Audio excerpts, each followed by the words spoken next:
Voilà, merci beaucoup. On est en compagnie de monsieur Elimane Sakho Sembène qui a été élu maire de la commune de Rufisque Est. Ñu ngi lay nuyu monsieur le maire. voilà bonsoir maa lay nuyu di la fay monsieur ak équipe bi nga àndal yëpp di ñaanal jàmm incha allah. Merci beaucoup monsieur le maire nan nga jàngatee déroulement élection yi. voilà ni ma ko jàngatee mooy ne élection yi déroulé wu na ci jàmm ci tranquillité ci calme parce que ñun suñu wàllu bopp def nañ suñu devoir de citoyen dem nañ suñu centre de vote.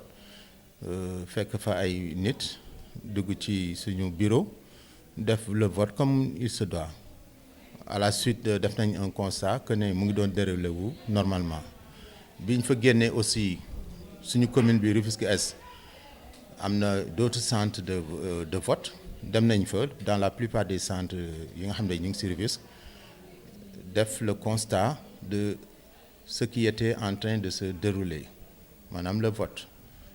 Partout où on est passé le vote s'est déroulé normalement mais li ñu constaté daal te muy nekk loo xam ne certainement amoon na influence sur taux de participation bi mooy li ñu wax la concentration des électeurs dans certains lieux notamment à l'école Mérina bi nekk ci booru géej ak aussi fële au centre de Guy Mouride foofu amoon na engorgement quand même.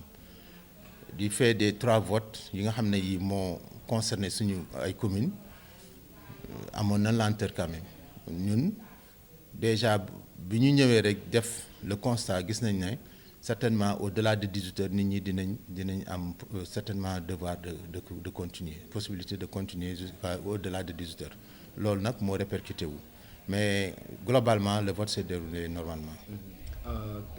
Quelle est votre impression par rapport à la victoire de Yewwi Askan Wi sur la majeure partie des communes?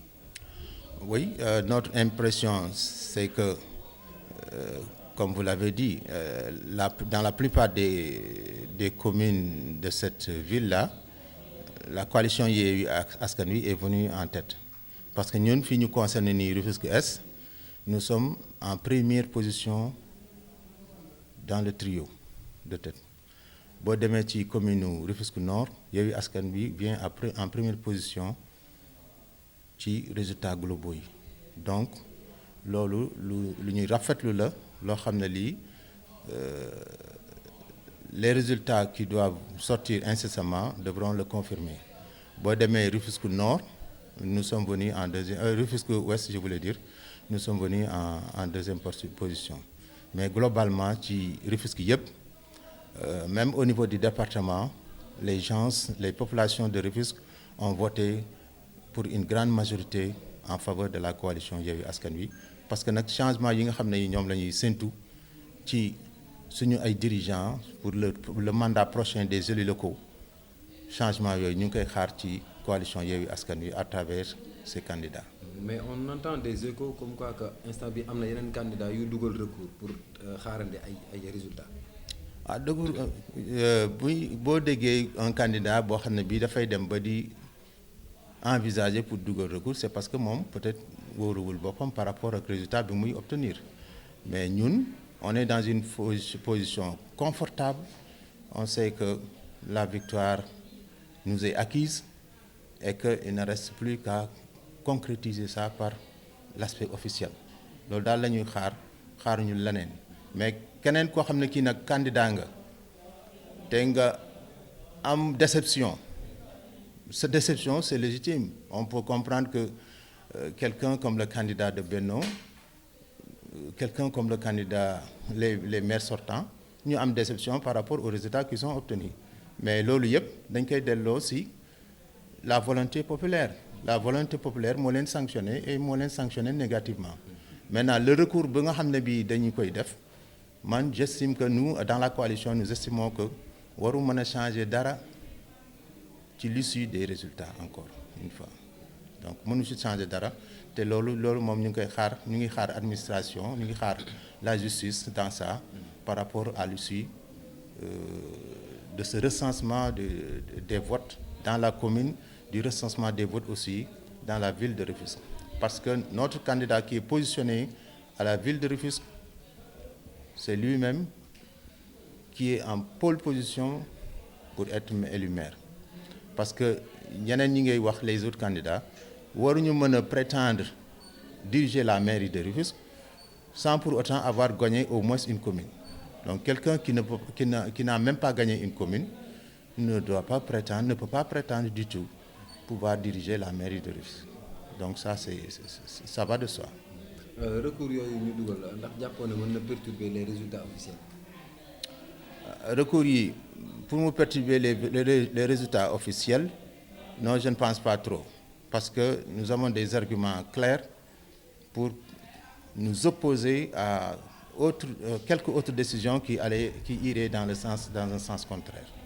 Donc toute autre décision qui irait dans un sens contraire, nous sommes prêts à faire face.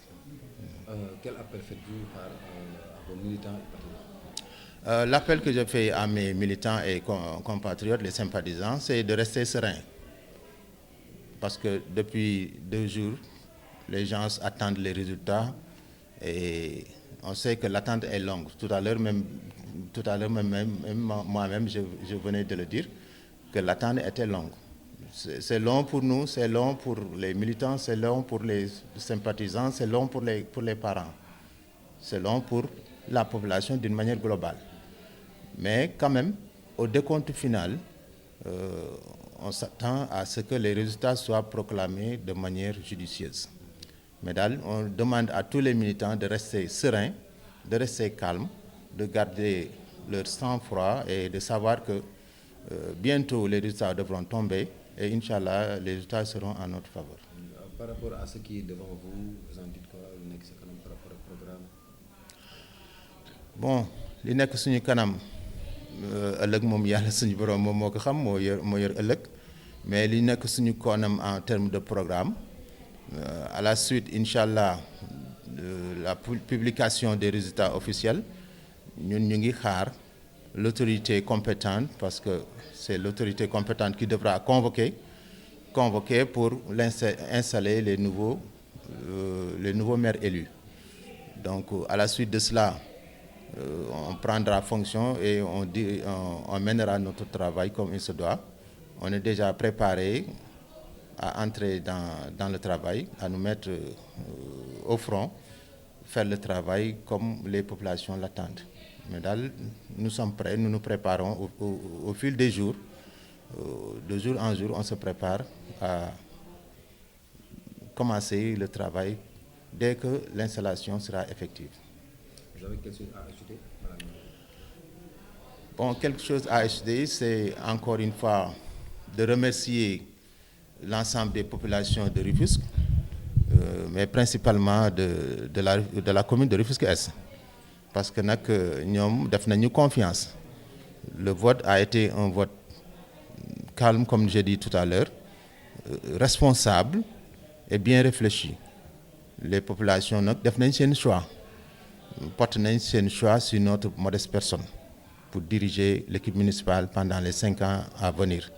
Lolu nak ñu ngi ci sante Yalla suñu borom bu baaxa baax ndax une marque de confiance la. Ñu séxon ko ak ñeneen ñi ñu leen di tuddé ay ténors politiques, parmi eux le maire sortant, mais ñoo ñep ils sont passés derrière nous. Donc population yi def nañ sanction.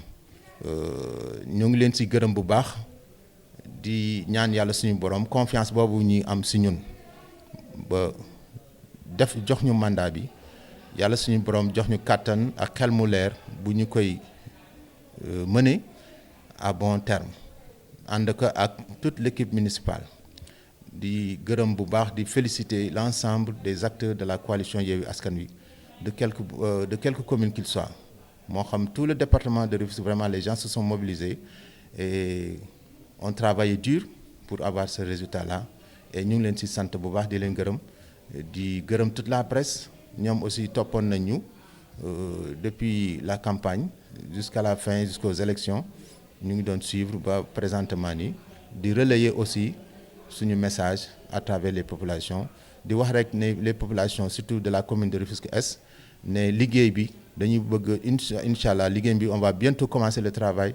Inch'Allah dinañu gis sur le terrain li nga xam ne bi lépp le maire war na ko taxawee incha allah loolu dinañ ko taxawee si loolu mooy suñu intention di la gërëm bu baax di la sant.